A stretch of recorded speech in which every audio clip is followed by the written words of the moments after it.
So good morning, everyone. Welcome to Fundamentals of Selling Technology to the Federal Government. This is a training that actually we created for internal Immix Group employees, and then we actually adapted it for an external audience. This is the fourth year that we've been teaching it at Summit. And I think whether you're brand new to the federal space or you've been selling into here for a while and are kind of just looking for a refresher, you'll find something of value in this. So by way of introduction, my name is Tom O'Keefe. I'm a consultant on the market intelligence team. I've been doing market research in the federal space for about 10 years. I do a lot of our advanced research on the team.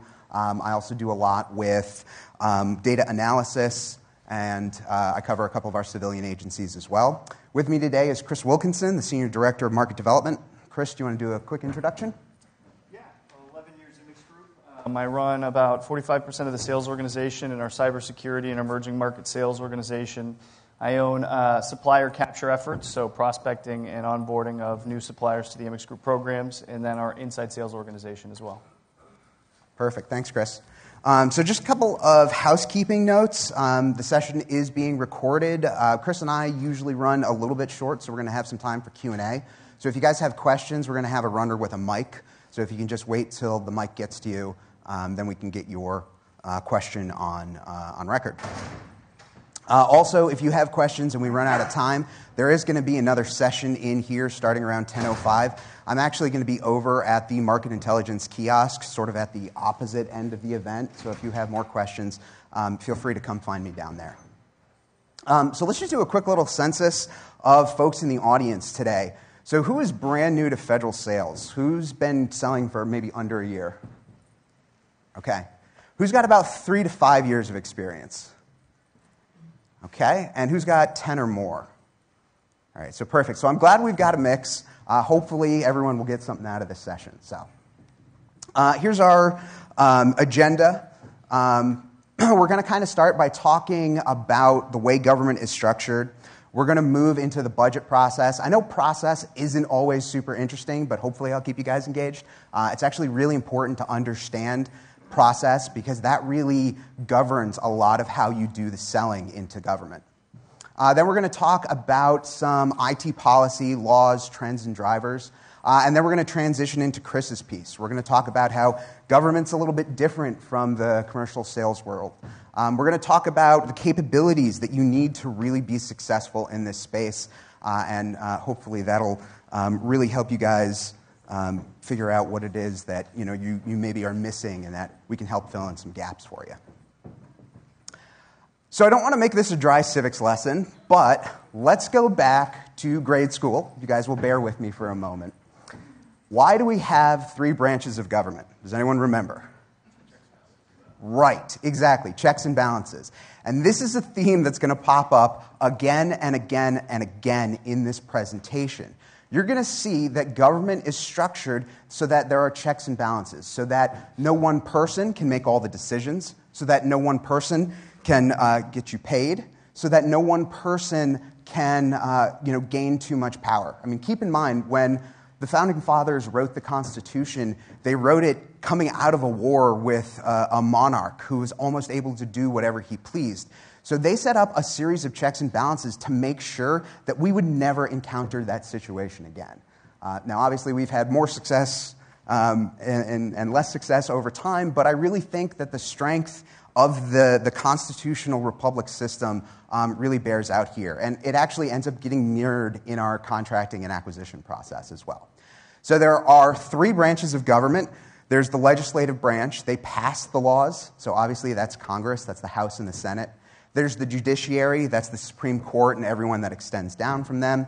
And then there's the executive branch. Now that's the branch that we really care about here today because that's the branch that has the vast majority of the IT budget for the federal government.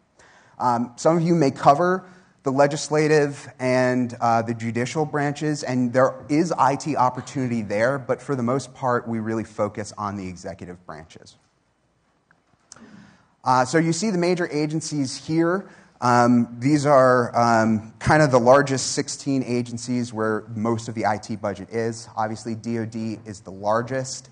And then you've got HHS, DHS, Treasury, VA. They also have some other really large IT budgets as well. Now, as a part of the overall budgetary process, 26 of these agencies write and request of Congress an IT budget, something called the Exhibit 53. We're going to get into talking about those in a bit, but if you will bear with me, what we'll do here, Chris, if you can give me a hand with this real quick, is we're going to talk a bit about the budget process itself. So it's kind of helpful to understand and visualize this a bit, because government is a little bit different. And if you want to understand why it takes so long for agencies to get funded, this will help you figure out why, because it is not a cut and dry process. So anything really starts in the House, and then obviously the Senate, and forgive me for turning my back to you, also has their role in essentially passing a budget. Now, a lot of what we hear is that a budget resolution has been passed and people get excited. They're like, man, we're going to get a budget, agencies are going to have money, my customers are going to be able to spend. Unfortunately, a budget resolution just sets an overall framework. Basically, it sets overall funding levels. So when we start and we hear about a budget, that's step one of the process. And consequently, they come out of budget committees that exist in both the House and the Senate. Now, sometimes a budget is really more of a political statement. It contains elements of tax policy. It may contain some very broad, overarching themes, but it really doesn't give any direction to agencies on how to spend money. So that comes from 12 committees in both the House and the Senate called the Appropriations Committees. Now, the Appropriations Committees are the committees that actually write the bills that fund government. They are the committees that you actually want to watch out for to figure out if your agency is actually going to get funding. Now, there's 12 of these committees. You figure that's 12 in the House and 12 in the Senate, and they're each writing thousands of pages of documentation in a perfect world. So keep in mind, these appropriations bills are thousands of pages long. They're put together and combined from requests that your government program manager customers have put together and rolled up through OMB and through Congress. So in a perfect world where we are operating under a full budget environment, we're actually seeing written into law a lot of the requirements and planning and programming that program managers have been working on. That means they have a lot better of an opportunity to actually map their requirements back to legislative language, which means they're much more comfortable about passing or actually buying product in that kind of situation. So although we have these 12 committees in each of the House and the Senate, that's just the first step in the process. We're not done yet, because the House and the Senate, they never write the same version of the bills. So what they have to do is they have to go into something called the Conference Committee. So the Conference Committee is where the House and the Senate get together and they say, hey, I want to fund this program at $50 million. You want to fund it at $100 million. Let's split the difference and call it $75 million. Now, obviously, knowing Congress and knowing the House and the Senate, it's never that cut and dry. It's never that easy. So again, understand that once they've passed these bills, now they have to go into conference, and that could take another couple of weeks or a couple of months before they actually are able to get this done. But in this idealized scenario that we have, once the conference committee is done, they will actually send back to the House and the Senate those bills. They pass those bills, and then it goes to the desk of the president for signature, ideally by October 1st. Now keep in mind, this is this perfect environment here where everything works perfectly and we get a full budget. And that's actually sort of the best scenario here, is we've got this full budget with full appropriations bills, thousands of pages of legislative text that program managers can reference back to, because any expenditure that a program manager makes, they have to justify. They have to justify it based on this language, and once the president signs this bill, money goes from Congress into the Treasury. So again, it's another theme of checks and balances here, because before the Treasury will actually give money to the agencies to spend, they have to justify it back to the requirements that they wrote. So again, time and time again, we see this making sure that requirements are mapped back properly, and you can actually help your government customers with that. We'll talk about that in a bit. But they have to justify all those expenditures before they get that money. So if a full budget is the best situation, what's the worst situation in government? What did we have in October of 2013? Who remembers that? Shutdown, right? So no one likes a shutdown, because in a shutdown, none of us get paid. Government non-essential personnel go home. Things just don't happen. It is by far the worst scenario. I know we're hearing a very tiny bit of buzz about a shutdown this year over the DREAM Act. I don't really anticipate us having a shutdown or anything. The next situation that we come out of this, and the next step up from a shutdown, is what we are in now, a continuing resolution. So a CR is basically a stopgap measure. It keeps the lights on in agencies. Programs that are already running continue to have the money spent. But we don't get an opportunity to do new projects or new programs. Your government customers are going to be less likely to really want to get the ball rolling on something new. But the good news is that at least a CR keeps money flowing. We're in one now until December 8th. My personal opinion, and some folks on my team disagree with me, I think we're going to have another CR at least until the beginning of the year, but there is a chance that we do get another bill, which is what we call an omnibus. So an omnibus basically takes, those thousands of pages that were written as a part of the full budget document, the full appropriations, and boils it down into one, maybe 1,000-page bill that gives funding to all of government. Now, an omnibus does give new funding levels. It'll allow for new programs and project starts. But you may notice that your government customers aren't inclined to take on huge new modernization initiatives under an omnibus. They may be a little more play it safe, or just take some smaller incremental steps instead of something big. That's because in an omnibus, they don't have the full depth of the legislative language like they had with the full appropriations bills. There's not thousands of pages of documentation. Now there's just 1,000 pages that they have to point back to as a point of justification. So you might be wondering why you need to know all these things. Well, in recent years, government agencies haven't all been operating under the same type of budget. Someone might get a full appropriation. Someone may be acting under an omnibus. Someone may be on a CR. So you need to be aware of the budget situation for your customer, because that could impact what you're able to sell to them and how you want to approach them.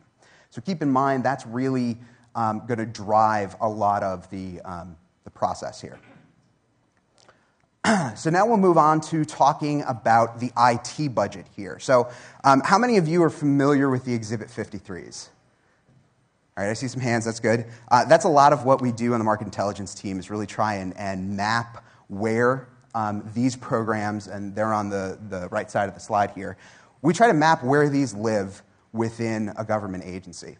So something that's really important to understand about the Exhibit 53 is that it's thousands of line items. It's more really than you want to take on and read through yourself. Even I haven't read through them all, and I've read through a lot of random list stuff. Like I read appropriations bills, not for fun, but it's kind of my job. Definitely there's a lot in this document that's beneficial. Now, why do you think government makes something like the Exhibit 53 available to us? Transparency, right, exactly. It's good for us to know how government spends our tax dollars, because obviously we care a lot about that. But there's actually another reason why government makes this available to us, and that's because they don't want us wasting their time.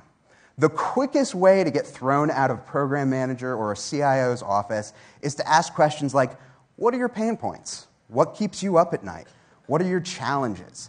They want you to do your homework and come in to their office and say, I understand that you have a challenge. I understand that you need help with this program. Here's my solution. Here's how I can help you get this done. You're going to have a lot more productive and fruitful conversations if you do your homework first, and that can kind of start with the Exhibit 53. Now, there's another great website that you also want to check out. It's called itdashboard.gov. If you've never been there, I encourage you to go take a look. itdashboard.gov, all one word. Essentially, it contains the Exhibit 53. It contains a ton of other pieces of information. It has something that they call the Exhibit 300 justification. So the Exhibit 300 is sort of like an Exhibit 53 on steroids. The 53 is just an Excel spreadsheet. The 300 is actually a PDF document that can be 20, 30, 40 pages long. It can give you a lot of information about programs, about what an agency is doing. So I'd encourage you, definitely take a look at that. There's a ton of information in there. Also, feel free to contact us on the MI team. Again, this is a lot of what we live, sleep, eat, and breathe. So I talked a little bit earlier about, you guys are probably wondering why is a federal sales cycle so long? Also, for those of you who are brand new to federal, you're probably wondering, how do I do a 30, 60, 90-day sales plan around this? Well, you really can't.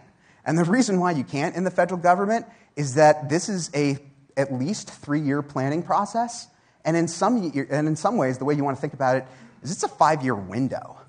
So program managers now are planning for how they're going to be executing end-of-year FY18 funds. So really, you want to be talking to them now, if not even earlier, if you're trying to get something done in FY18.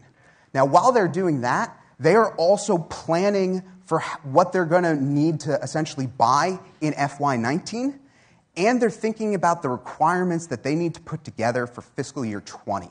So keep in mind, your government customer isn't just operating in the now, they're operating 1 and 2 years out as they're thinking and drafting. And when you think about what they're trying to buy now, they wrote those requirements probably back in FY16. So you're now looking at a 5-year window over which your government program manager is planning for how they're going to build out their system. And really, when you think about it, and you know that there can be sometimes turnover in government, they could be operating under the plans that another program manager wrote. So that's part of the reason why the sales cycle can be as long as it is. Now, here I'll mention something called the MGT Act. Who's familiar with MGT? Have you heard about it or read about it recently? All right. So MGT stands for Modernizing Government Technology.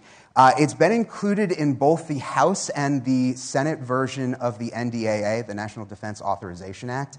That generally means it's a pretty good sign that it's going to become law.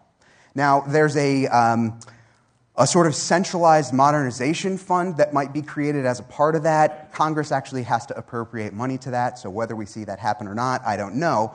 But the good news is that it allows for the creation of working capital funds at agencies. So if an agency is not operating with a working capital fund right now, MGT will give them the authorization to do that. The good news here is that no longer are program managers essentially just locked into that use it or lose it funding cycle. They can now plan to spend money over the course of several years. So that means they're going to have more flexibility to actually design bills or design projects the way they would prefer to, rather than just rushing through them. So that could be that's definitely something that we want to watch. All right, so how many of you have been to an Image Group event before and seen the acquisition wheel? Is anyone familiar with it? All right, perfect. So this was actually something that was created by our co-founder, Steve Charles. It's sort of one of his brainchild, and bear with me here as I flip this over to a clean slide.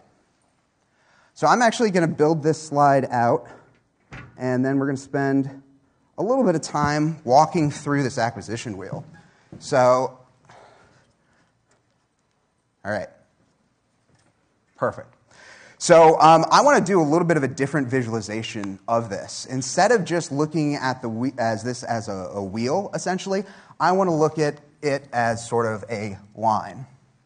So at step 1, and basically this is your entire sales process in the first 4 steps, and the second 4 steps is contracting. It's basically out of your hands at this point. But if you've done your homework in the first 4 steps and you've kind of done it all right, you're going to be pretty well locked in for the second half of this wheel here. So step 1 is the creation of an agency need, or establishing that, yes, there's a project or a program, here's how I can help you fix it. Step 2 is a market survey, Step 3 is requirements. Step 4 is making sure there's funding in place. So this is all sales process. This is 95% of your job is in these first 4 steps. Then we've got the actual solicitation.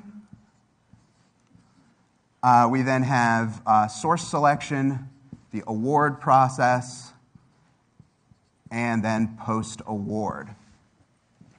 So something that happens really frequently, especially for our new suppliers that come join us at Image Group. I do a lot of discovery calls with people who are really new to the federal space, and the first words out of their mouth are, "I want to meet with a CIO."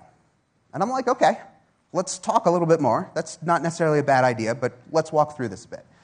Because while the CIO is a great person to talk to, they're sort of just the first person in a fairly long chain of what you actually need to do. So if, let's say you go in and you get that meeting with the CIO, and you say, I understand that you have a project that is struggling. Here's how I can help fix it for you. And the program manager, the CIO will go, fantastic, that's great. I really like your solution. And then you go, all right, well, I'm good. I did my job. I got the CIO buy-in.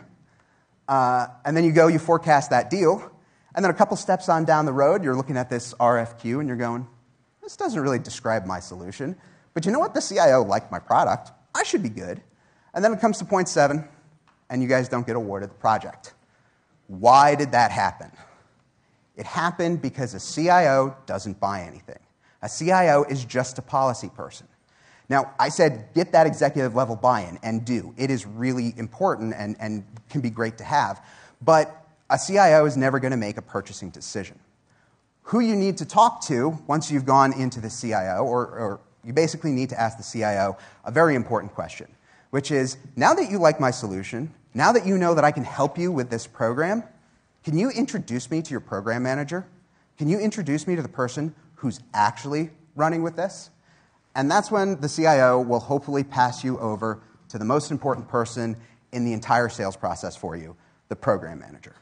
So the program manager is important because they own the responsibility for the mission and the execution of the budget. Now, a program manager can't pay you, but they own the responsibility to make sure that money is being allocated and spent on the proper projects for development. So when you come down to the program manager, what you're going to help the program manager do at this point is what they have to do is put together a market survey. They essentially are required by something called the FAR. We'll talk about that in a bit, although not in great depth. But they are required to go out and basically see what is available in industry that can actually help address this solution. So the market survey is the next piece that you're going to do. And you can't write the market survey for the program manager, but you can help guide them and help them develop the language that they're putting into the market survey so that your solution really starts to become the solution of choice for this program. Something you might also find, and I know it's kind of cliched to say it, but you really want to become a trusted advisor to the program manager. You want them to really rely on you to pick up the phone and call you and ask how they help solve this challenge. So during this process, you may recognize that maybe there's something in this program that your solution isn't the best to solve. So if there's a complementary technology out there, tell that to the program manager. Help bring that technology in. That's only going to further establish your credibility with those government customers. So once the responses to the market survey come back, much like you asked the CIO to introduce you to the program manager, now you ask the program manager to introduce you to his end users. Now, the end users are going to help you, or you're going to help them, because again, you can't write the requirements for them, but they're going to help, or they're going to be writing the requirements definition piece of this. So basically, they're going to work on the language that's going to spell out the technical solution that they're buying for this program. And what you really want to understand about the end users is that they may care about the mission, they may care about the execution of the budget, but what's really important to them is how do you make their lives easier? How do you make the job that they do, building that system or pulling that lever to keep that program working. How do you make it easier for them? So you go and you say to them, well, I have a new solution. Right now, I know you pull a lever 100 times a day to get something done. With my solution, you can push a button 10 times a day, and it'll do it. That's how you really get them on board with your solution, is to tell them how you make it easier for them day in and day out. So again, you can't write the requirements for them, but you help craft those requirements and make sure that your fingerprints are all over it. Now, I briefly want to jump ahead to point 7 here, because there's 4 dreaded letters on this screen, LPTA. I think a lot of folks here who have run into LPTA probably agree with me. A lot more times it's about the lowest price than it is the technically acceptable piece. Well, how you get around that is in step 3, because you are what is now technically acceptable. So your price is the price that government has to take. So keep in mind, if you do your homework here, LPTA isn't an issue for you. You've already sort of written it out of existence. So now that you've written the requirements, you now need to jump back up to the program manager and ask, again, another incredibly important question. Is the right amount of funding in the right account for my project? Because keep in mind, when we talked way back at the beginning, we talked about them having to write and draft requirements. They need to basically go back to first their agency comptroller. And if you're wondering, again, why does it take so long to get paid? Imagine how many program managers are in one agency, and imagine how big of a staff a comptroller has. I guarantee you there's a lot more PMs than there are folks in this office. So the program manager essentially has to put together documentation. They have to say, here's the budget account that I'm mapping back to, here are the requirements, here's how they tie back to the requirements that I drafted several years ago, and they need to roll that up to the comptroller. The comptroller then needs to go to the Treasury, and they need to basically ask the Treasury, hey, can we get money funded? Here's all these requirements. And if you've done your homework, you've helped the program manager do some of the mapping back to some of the various budget line items that were in there in the 53s. And Treasury then looks and goes, all right, this is all in order. I see how it sort of goes back to these requirements. So we're good to go. So the money then comes back to the agency. The agency then has to divide up the funding into the various budget accounts, to the various offices, to the various program managers. And then at that point, the program manager can then tell you, yes, the right amount of money is in the right account. And again, that can take months to do this whole process. So if you've done all of these pieces, you can now safely forecast this deal, because there's a very high probability that this will come through for you. Now, I'm not going to spend a lot of time on contracting. We'll talk about maybe some of the FAR in a bit. But again, even though you've done this process and this is half of the wheel, this probably takes 25% of the time. The rest of the time is all spent in contracting, because it takes a long time for acquisition packages to get put together. It takes a long time to review responses to make sure you're appropriately executing on an award. So if you also want to understand, again, why does it take so long to get things done, is that maybe once an RFP or an RFQ comes out, maybe government gets 100 responses, and they don't want 100 awardees. So what they have to do is then maybe they divide it into 2 pools. 50 responses that they like and are really good, and 50 they're like, no, we're good. We don't need to look at those again. So what are they going to do with those 50? Well, if they probably don't want to award 50 contracts again. So what they're going to do is they're going to put together sample tasks. They're going to say, basically, describe to us how you would execute on this solution. And they're going to send that back out to folks in industry so that those companies can, again, respond, deliver those responses to government, and then government does a whole other round of source selection, and then maybe they get down to 10 vendors that they actually like, so they award those 10 a contract. But again, that can be months each time. So those of you who come from commercial, brand new, living in that 30, 60, 90-day world, if you're lucky, something might close for you in 6 months. Realistically, you're looking at 12 to 18 months. And when actually Image Group was going after NetSense, that was a 7-year process for us. So understand that for especially the very large vehicles, it takes a long time to go through that. and that sometimes it's because there are institutional checks and balances to make sure that we're actually being good stewards of taxpayer dollars. So again, this is just a slightly different visualization of this entire process. Your program manager is the most important person, and they're really going to be the only person that you should be in contact with. You don't want to reach out to finance. You don't want to talk to contracting officers. Sometimes they can get a little touchy.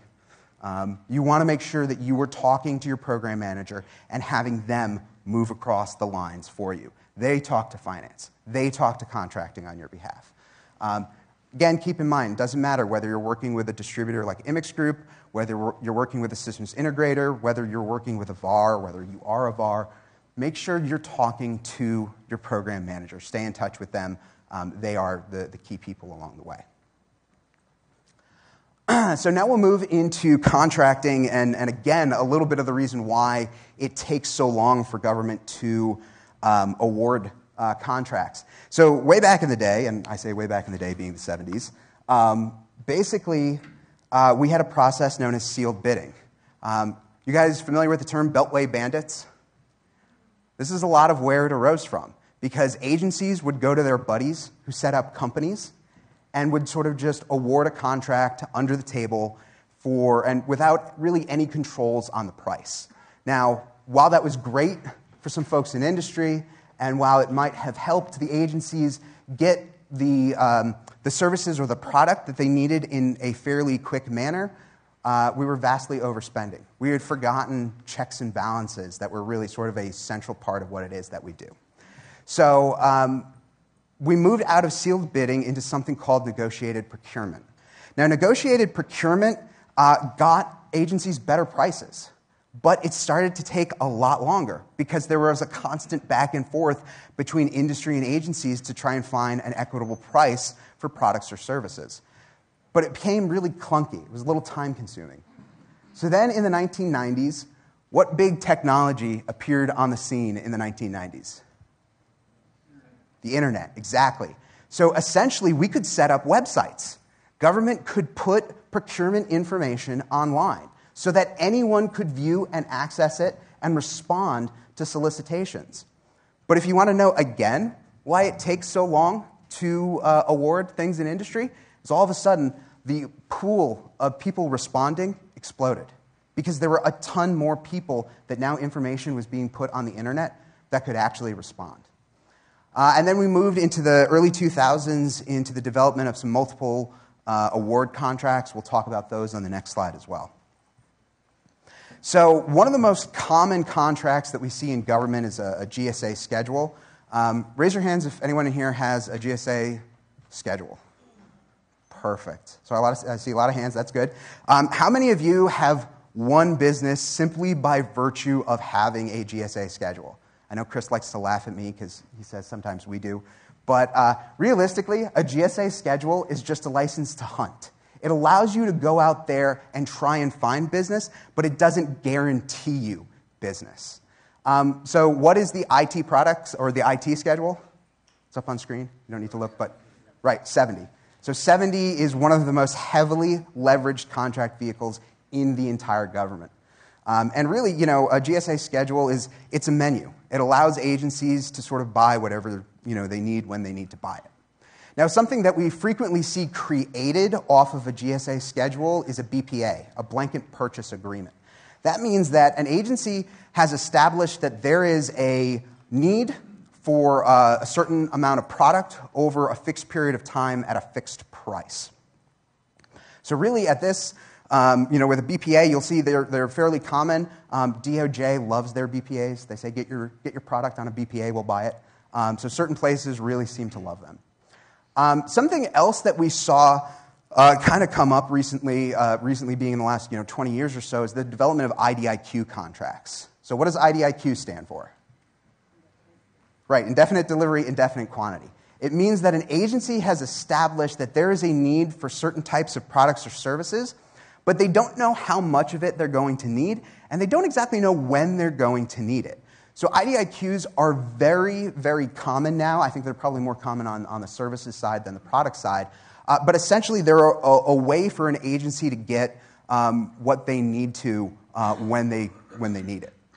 And if we have an IDIQ, we then have these larger vehicles that cover more agencies. So we used to have MACs, multi-agency contracts. They've fallen a little bit out of fashion and have kind of been replaced with something called a GWAC, Government-Wide Acquisition Contract.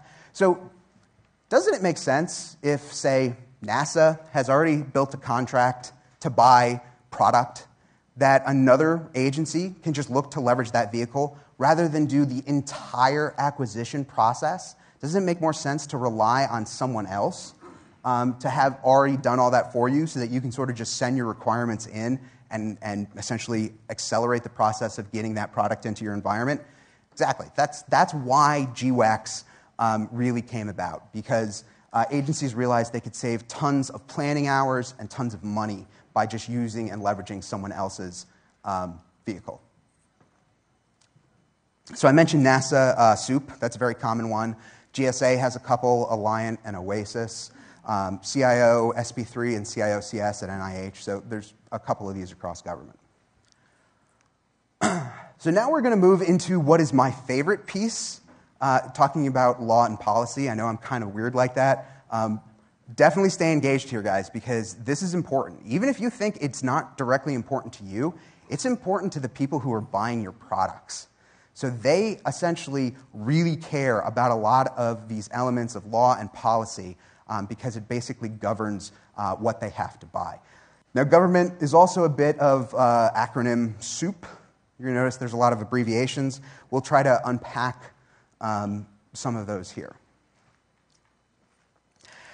So originally when this training was put together, there were slides and slides and slides that covered the FAR, the Federal Acquisition Regulation. Most of us in the room don't need to know the FAR in that depth. Hopefully, you work for someone that has a great legal staff that can help you interpret the FAR. But there's a couple of things that you really need to understand about the Federal Acquisition Regulation. One, it's kind of a unique beast. It only exists in federal. While SLED and while commercial may have their own sort of rules around buying, none of them come close to sort of the depth that the FAR has. Two, there's really two important sections that I would encourage you guys to do a little bit of your own research on around the FAR. One is FAR Part 19. That's what governs small business. So sometimes you may find in order to take your deal down through an agency, you need to partner with someone in a certain socioeconomic status. So this kind of governs some of that. And the other is FAR Part 52. Part 52 basically is the standard terms and conditions that sort of govern a government contract. So again, do a little work around there. But keep in mind the FAR is sort of just it's a set of guidelines, but it's something that your contracting officers live, sleep, eat, and breathe. So they spend a lot of time working on this. Again, for the most part, you won't encounter it too much. Hopefully you've got a great legal staff, as I said. If not, come to us. Immix Group actually started as a GSA schedule and contract management shop. So that's a lot of what we do, and I think we're still pretty good at it. So there's another really important piece of legislation that sort of governs IT acquisition, and that's the Klinger-Cohen Act, which was passed in 1996.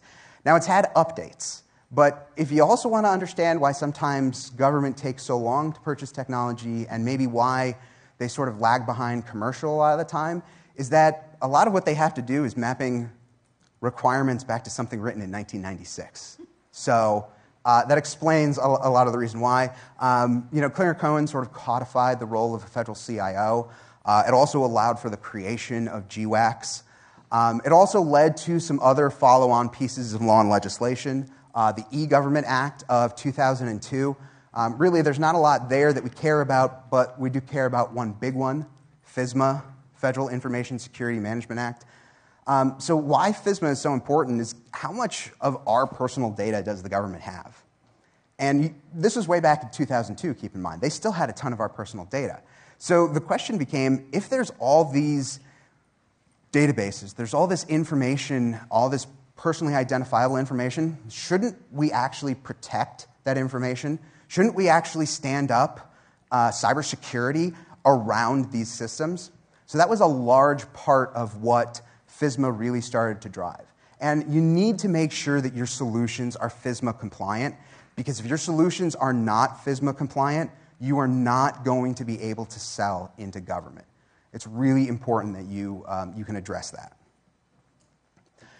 So this is my last slide before I transition it over to Chris. And again, this is the aspect of policy. I love it. Stay engaged with me, because this is really what your government customers have to justify against when they're buying your solutions, when they're building new systems. So for those of you who have been in federal sales for a while, how many of you guys remember the first federal CIO, Vivek Kundra? And how many of you remember his 25-point plan? So we don't need to go through all 25 points, but there are a couple that are really important for us to talk about here. One of the biggest from him was Cloud First. So essentially, Cloud First required that your agency program managers justify not putting a system in the cloud. So they basically had to say, all right, well, the system I'm building, it's way too sensitive. I don't want to look at a public cloud option. If they say no to a public cloud option, then can we put it in a hybrid cloud environment? If you say no to that, well, can we look at leveraging a shared agency data center? Can we look at a private cloud environment? If the answer to all of those questions was no, then your program manager could start to build the justification for standing up a new infrastructure stack on-premise to actually buy it. But really, the pressure here was, let's get rid of a lot of this legacy infrastructure. Let's be smarter about how we're spending IT. Let's push dollars towards less expensive options like the cloud. And really, Cloud First is still in play today. Even though it was drafted way back in 2010, it's still driving a lot of the purchasing decisions that your program managers are making. Next is strategic sourcing.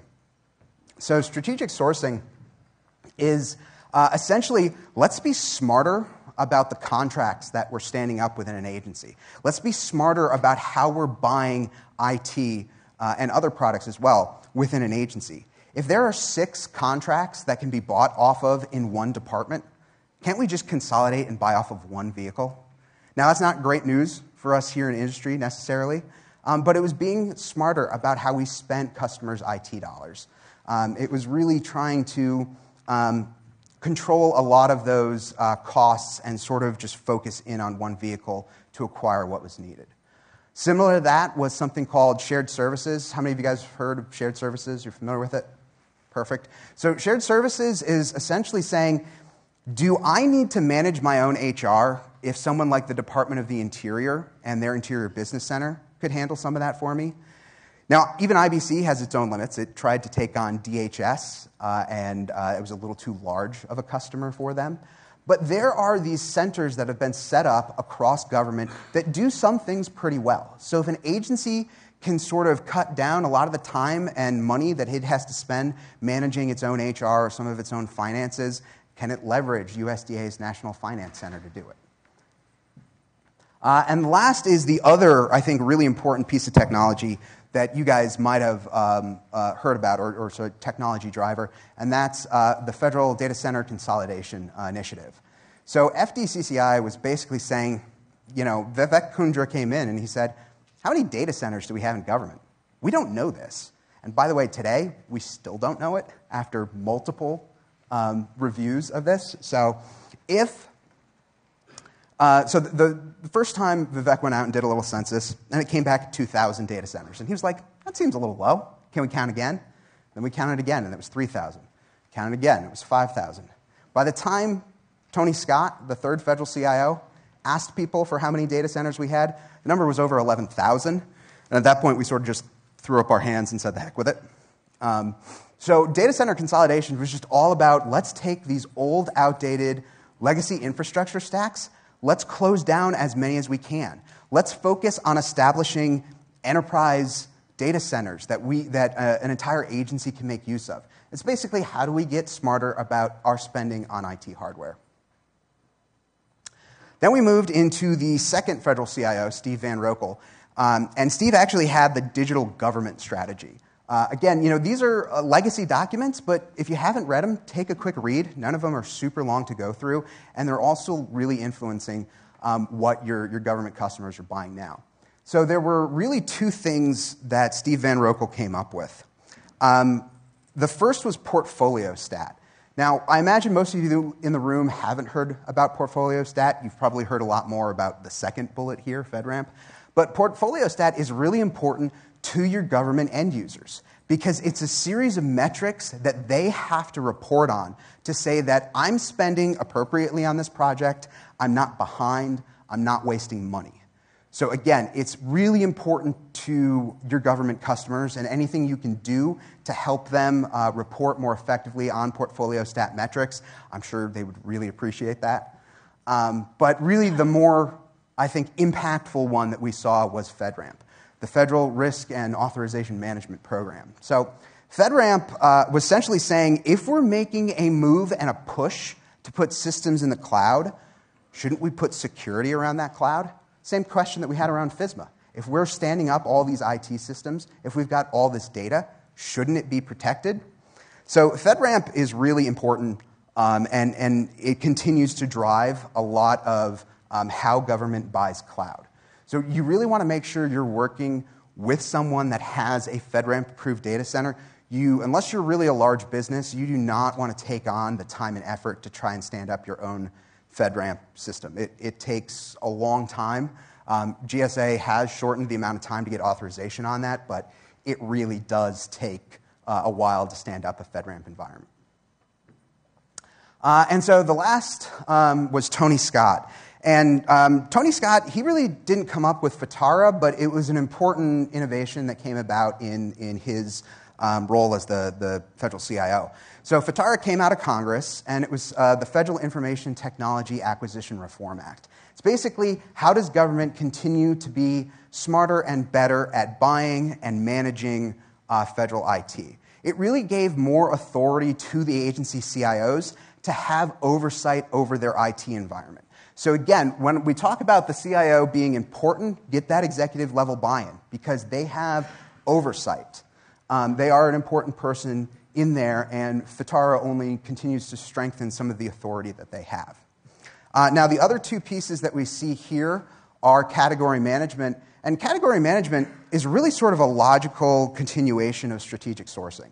If strategic sourcing was all about, how do we cut down and consolidate on the amount of contracts and get smarter about what we're buying from, category management was basically saying, well, let's have certain common vehicles that agencies can buy off of. If you want to buy laptops, everyone doesn't need to set up their own laptop contract to purchase laptops.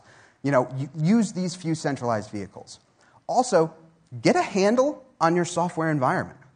Figure out what your software library looks like. How many licenses of certain products do you own?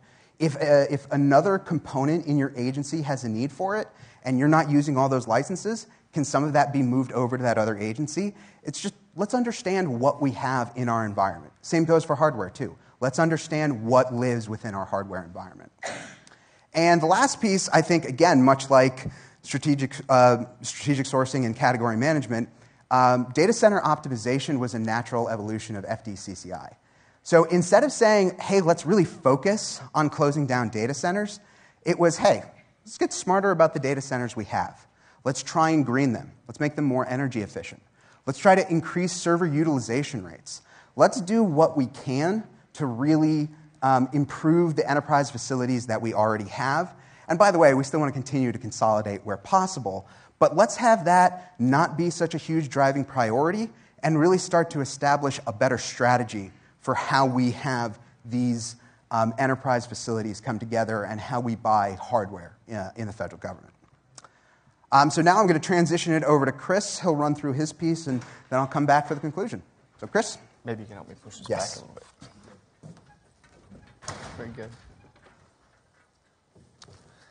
So Tom's walked us through really a number of complexities that are introduced when you're selling into the public sector, especially when you compare that to a typical private sector or a typical commercial transaction. I'm going to try and simplify this for you from a sales perspective. I'm going to walk you through a roadmap, and I'm going to review the tools and the resources that we think you need to really progress a public sector sales cycle. I want to start the conversation today using a slide that I typically use when I'm working with a vendor or a partner that's initially considering investment into the public sector. It really is like going to market in a foreign country. Most of the vendors and the partners that we talk to immediately recognize that if you were to try and open up an operation or assign sales territory in China, there's going to be different cultures, there's different customs, there's different regulations, and there's different channel players there than you're accustomed to working with in the private sector space. It would seem ridiculous to think that you just take a sales rep with territory exclusively here in the United States, add China to the bag with no additional investment and expect it to be successful growing both territories similarly, right?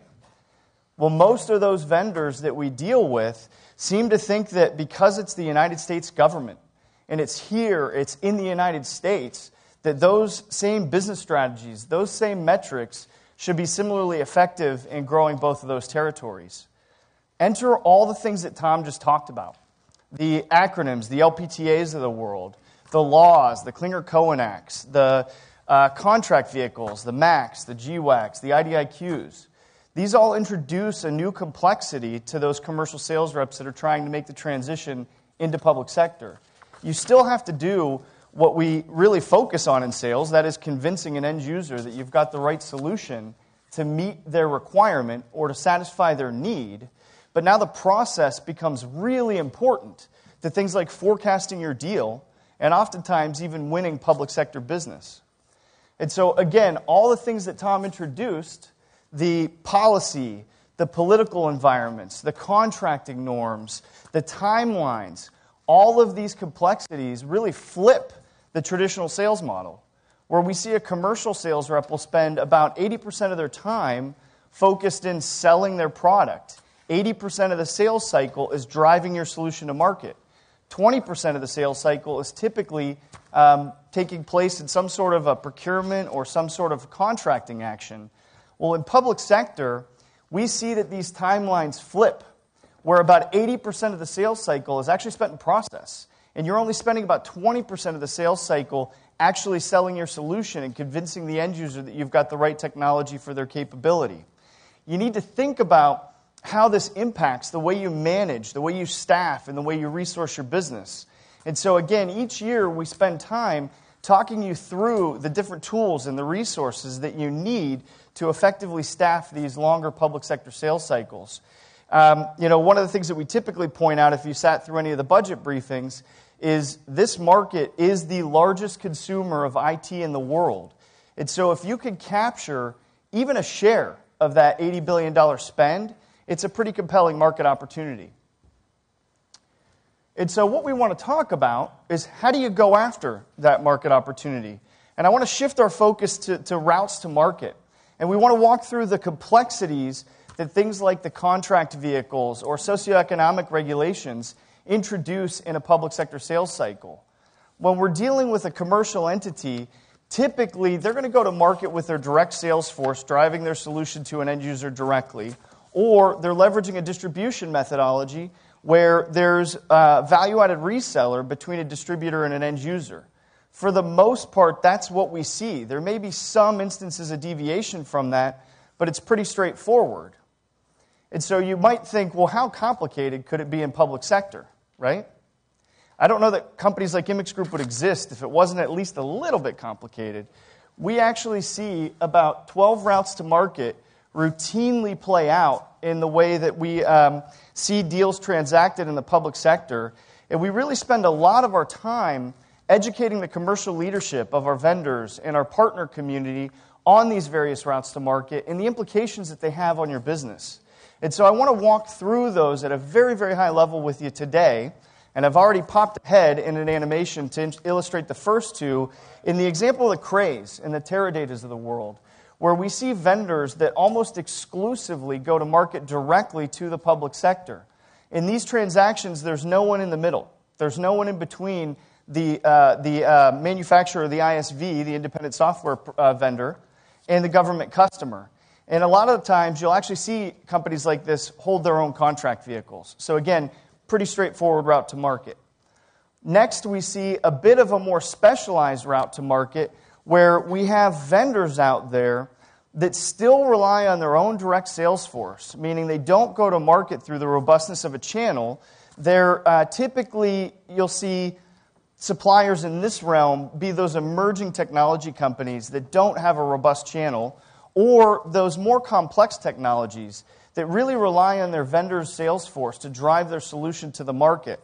In these instances, you'll see a couple examples we put up here in the Cronoses, the PTCs, the MSCs of the world, where Immix Group does support some of these models where we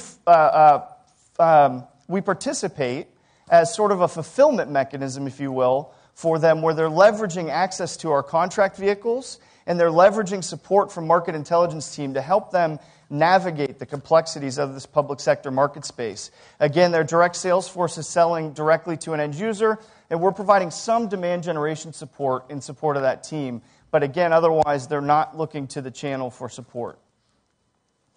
The third route to market, again, is pretty straightforward. You'll see some vendors use any variation of these different routes to market, where they're going to market directly through a value-added reseller. We typically call this a DVAR relationship in the public sector. Again, a direct value-added reseller solution. And so the vendor sells to many of the partners out there in the crowd today, and then directly on to an end user. Again, a pretty straightforward model. Then we see the rest of all of these routes to market play out in some form of distribution channel or distribution methodology, where you'll see one VAR sitting between the distributor and the ultimate end user. Or in the case of very large procurements or very large contracts, or when there's a socioeconomic set-aside status, you'll often see multiple VARs sitting between a distributor and the ultimate end user. Government small contracting mandates, or when we see a government customer sometimes prefer a different contract vehicle over another, often introduce what we refer to as unnatural acts in a public sector sales cycle. These are unnatural acts to what would otherwise seem like a logical flow or route to market through a public sector transaction. You need to understand how to navigate those, and again, understand the implications that those have to the channel economics of that deal structure. Now, while I'm on government small contracting mandates, I feel like we should just take a quick sidebar. There's really been a lot of talk around small contracting mandates, and we think that it's something that you need to keep an eye on as you're considering your various routes to market. We're seeing government seek to enforce those socioeconomic policies. It's really to help fuel or drive small business in our country and then ultimately to help fuel the economy. And so if you're a large business in the crowd, does that mean that you can't compete on these socioeconomic set-aside requirements? Not necessarily. It depends on the contracting officer, right? You may be able to team to a small business prime to be able to still participate in that opportunity. And so again, we think that that was something that's worth mentioning to keep an eye on the socioeconomic requirements, and we would suggest to you that sometimes that may be a strategic way to go to market and close business. And so if we go back to the routes to market here around distribution methodologies, most everybody here probably recognizes a lot of the logos that we've put up there. Immix Group and Arrow represent over 300 different vendors in these various routes to market, supporting them as they're going to market in the public sector space.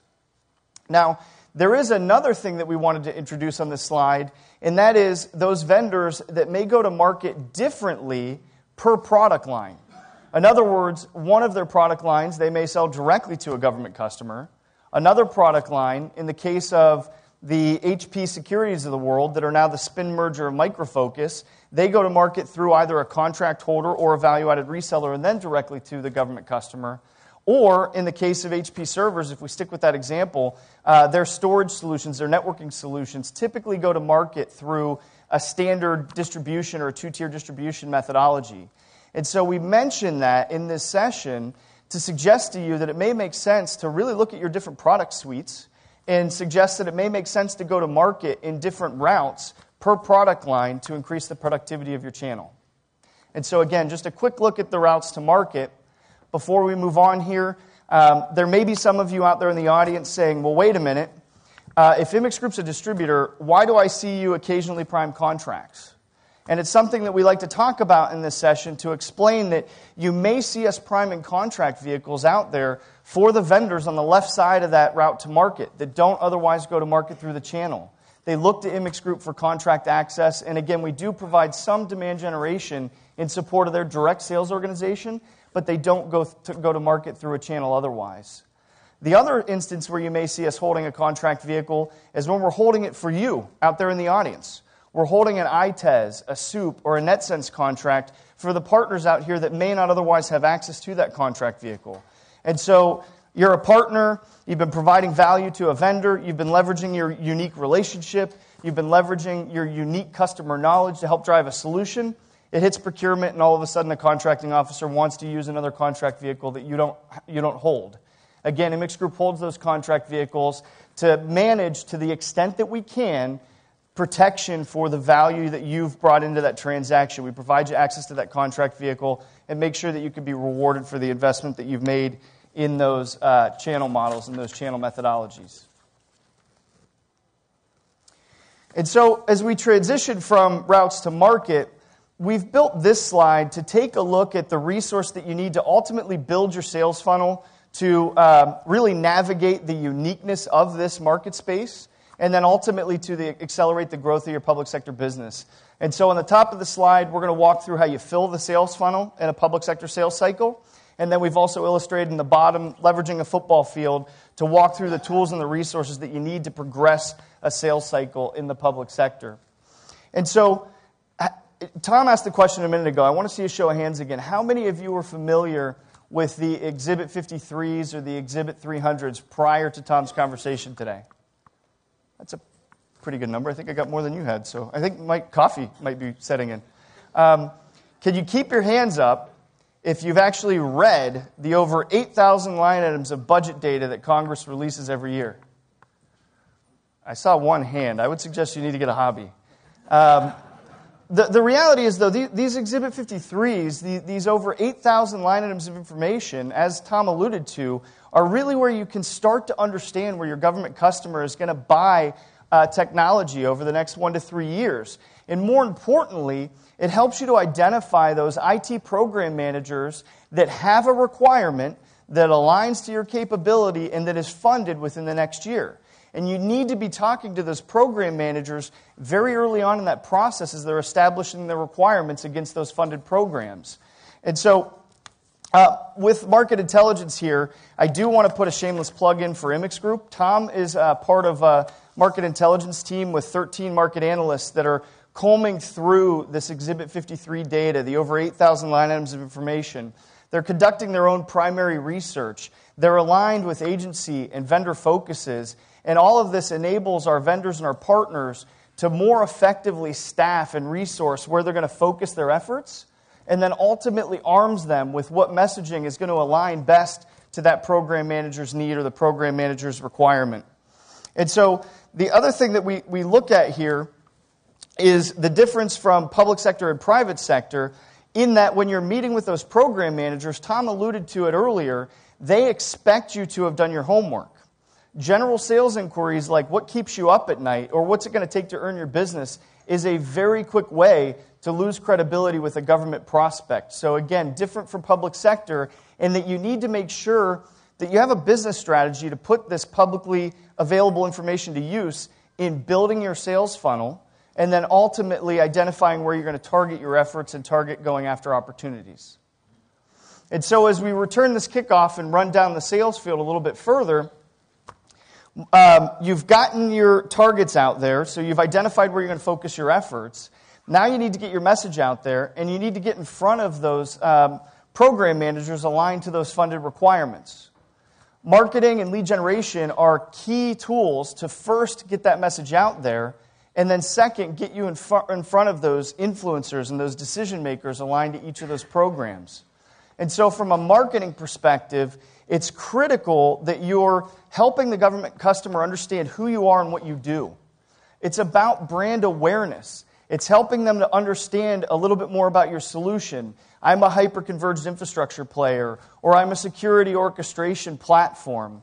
Again, critical because we're seeing government increasingly rely on industry analysts like Gartner, Forrester, and IDC. And so you need to make sure that you're getting your message out there so that they begin to understand which of those buckets your solutions participate in at a very high level as they're really trying to understand this vast landscape of IT.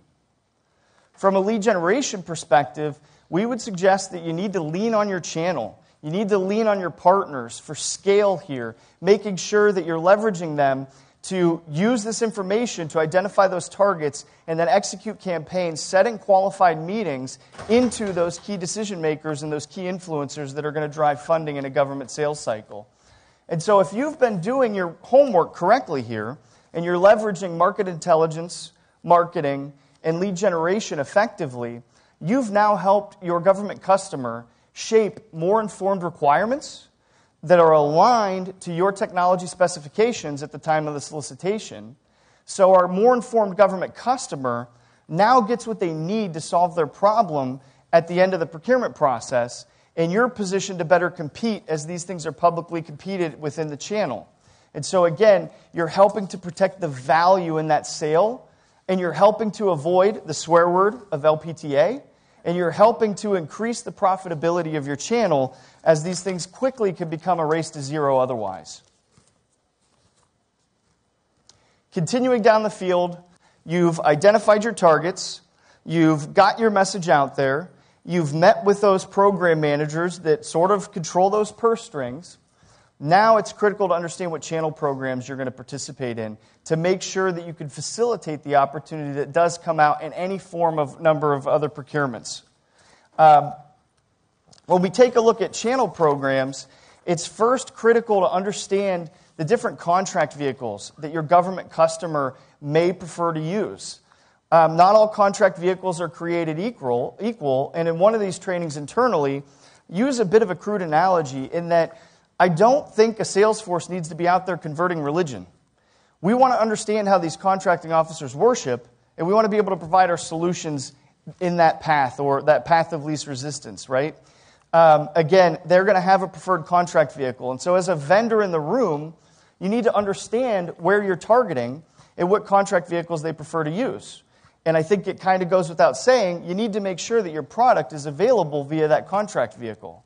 As a partner in the room, you need to make sure that if you don't own the contract vehicle that the government customer you're supporting leverages, that you have a teaming strategy or a partner strategy put together well in advance of that deal moving to procurement.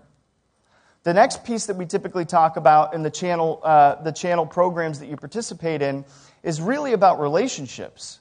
There are a number of partners in this room here that have created incredible specialization within either technology focuses or within government agencies. And there's a lot of value in that. And so as a vendor, you need to understand when you're targeting different routes to market, your best path may be leveraging the relationship that a partner has developed within a government agency and the unique knowledge that they have of that particular customer's environment. As a partner in the room, this is where I want to introduce registration. We're going to spend a couple of minutes talking about registration now because, again, it is critical in a channel program. You need to get the registration as early on in the process as possible to make sure you're protecting your investment in those different channel programs and driving that vendor solution to market. And so as a vendor, when we look at when we talk to our vendors about deal registration programs, it's critical that your program has integrity and that your program is clear, very, very clear. First and foremost, it's important to make sure you're protecting the investment that your partner's made in your business, but probably more importantly, the partners need to understand how they're going to make money in your partner programs so that they remain committed for the long haul. And again, if I look at it from the partner side of the coin, you need to make sure you're protecting the investment that you've made in that transaction. And so we see a couple of different distribution programs play out in the public sector space. Either distribution is managed directly at the distributor or it's managed at the vendor. But no matter how the distribution program works, again, we want to emphasize that public sector is different, again, in that transparency is a legal requirement within this market space. And so the solicitations are going to be publicly posted in any form of fashion per the federal acquisition regulations. And again, you want to make sure that you're protecting those partners that are investing in your business, as all of those other players are going to come out of the woodwork when that solicitation posts to try and participate in the opportunity. Anecdotally, at Immix Group, we see about 80% of the large deals that we're managing are registered in some form or fashion of a vendor's partner program. And so again, I want to emphasize just one more time that sometimes, as a partner, your success is based almost exclusively on your understanding of that vendor's partner or that vendor's deal registration program. Again, get the deal registration early. Transparency is a legal requirement in this market space. You want to make sure that you're protecting the profitability of your channel program from both sides of that coin. And so if we keep going here, I've got about 10 minutes, so I might move a little bit quicker. You reach the end of the football field and you're about to score the touchdown. That solicitation that you've been tracking posts in any form or fashion against the federal acquisition regulations, again, you need to make sure that you're positioned to be able to fulfill that opportunity. Tom introduced a number of contract vehicles in the earlier part of this session, so I'm not going to go too far into that, but I do want to emphasize the reality. The reality is the government doesn't want to go out and create new contract vehicles where they've already gone through the process to create a viable procurement methodology prior. They don't want to have to do that and maintain policy and maintain compliance with federal acquisition regulations. What they do want to do is they want to leverage pre-competed contract vehicles that were established with pre-negotiated terms and conditions, that were built with pre-negotiated discounts, established leveraging the collective buying power of our government customers. And so again, both vendors and customers, if you haven't heard it yet, I'm going to emphasize it again, you need to understand the contract vehicles that your government customer would prefer to use. It's important to note here, I think, as we do this session every year, that we're not suggesting that you need to go out and compete for and win each and every one of these contract vehicles. We would encourage you to be selective at what you're going to go after because these are heavy lifts. If you look at soup, for example, there's 143 soup contractors left, I believe. It seems like if you could fall Gamir, you want a soup contract, right? And the reality is each and every one of us spent probably $100,000 to $150,000 to go after that contract vehicle. And we'd suggest to you that, again, you need to be selective in that process, and otherwise, let distribution, let the channel players in the room, let the experts at owning and managing those contract vehicles go compete for and win those contract vehicles, and then make sure that you have a path to be able to team to or partner to those contract vehicles to win the business. And so again, bottom line here, when you reach this part of the football field, it's really about knowing what contract vehicle your government customer prefers to use, knowing the terms and conditions associated with that contract vehicle to a certain extent, knowing how you're going to access that contract vehicle to be able to compete for that procurement, and then also knowing the fees associated with the contract vehicles.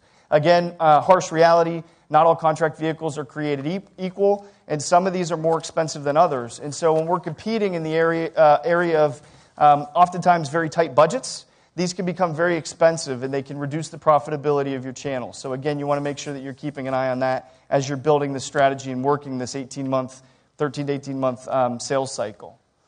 And so that's really how you fill your sales funnel in public sector. And I think it's a look at the tools and the resources that we believe you need to progress a deal through the public sector sales cycle.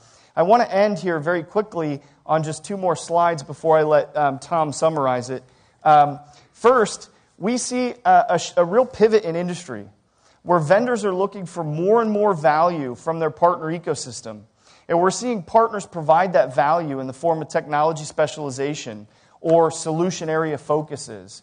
And so at Immix Group, we've aligned our sales, our marketing, and our market intelligence resources around these 6 technology categories that we feel align very well to the way our government customers buy technology. And again, this is really just to layer on incremental technical proficiency or technical fluency on top of the platform of services we already provide the vendors and partners today. And then lastly for me, for those of you in the room that aren't familiar with Immix Group's channel programs, 30,000-foot view of what we're trying to do here at Immix Group, we're trying to bring partners and suppliers together aligned to technology skill sets, agency penetration strategies, or technology focuses, all to really accelerate the growth of the business for everybody that's involved in bringing enterprise IT to our government customers. And so I thank you guys for participating today. I'll pass it back to Tom to close us out. Well, thank you, Chris. Just real quickly here. Is my mic on? All right, perfect. So keep in mind that funding process. It's going to be really important for you to understand where your customers are. It is a long cycle, and Congress has not been as productive recently as they have been in the past, which means agencies are struggling to figure out what they're going to have for funding levels going forward. So keep in mind, you've got to sell differently to an agency that's in a continuing resolution than an agency that's operating under an omnibus or a full budget bill. Make sure that you're following the acquisition wheel. It was really built out by Steve Charles, our co-founder, who actually read the entirety of the FAR. He's probably one of the few people to have done so who is not also a contracting officer. So he really understands that and really distilled it down to those 8 simple steps. Contracting has become more transparent, and that's great, but it also means the process takes a lot longer. But we've got more checks and balances. We've got to make sure that we're spending money appropriately and not wasting IT dollars. Make sure you're working with your program manager. Sell across those 3 chains of command, but make sure your program manager is helping you execute on the proper steps at the proper time and making sure that the money is in there in the right account so that you get paid. And keep in mind, the program manager can't pay you. He does need the signature of a contracting officer. That's what's going to get money over to you guys. Lastly, I know procurement drivers aren't always the funnest things. They're not always the most engaging things. But keep in mind, that's the reality that your government customers are living in. They have to comply with all of these federal laws that Congress passes, with all of these mandates that come down from OMB. Yeah, sometimes they just get slapped on the wrist. But you don't want to be the federal CIO that's called up to the Hill to basically have to sit in front of Congress and get grilled. You don't want to be that person. So your agencies are, and your government customers are really going to respond to a lot of those trends and drivers, and make sure that you're mapping your solutions and telling your government customers how you help them manage all of those mandates with your solutions. So thank you guys very much. I really don't think we have time for questions officially, but Chris and I are going to hang up here for a little bit, and then again, feel free to come see me over at the Market Intelligence Kiosk. And guys, enjoy the rest of your day. Hope you enjoy it. Thanks.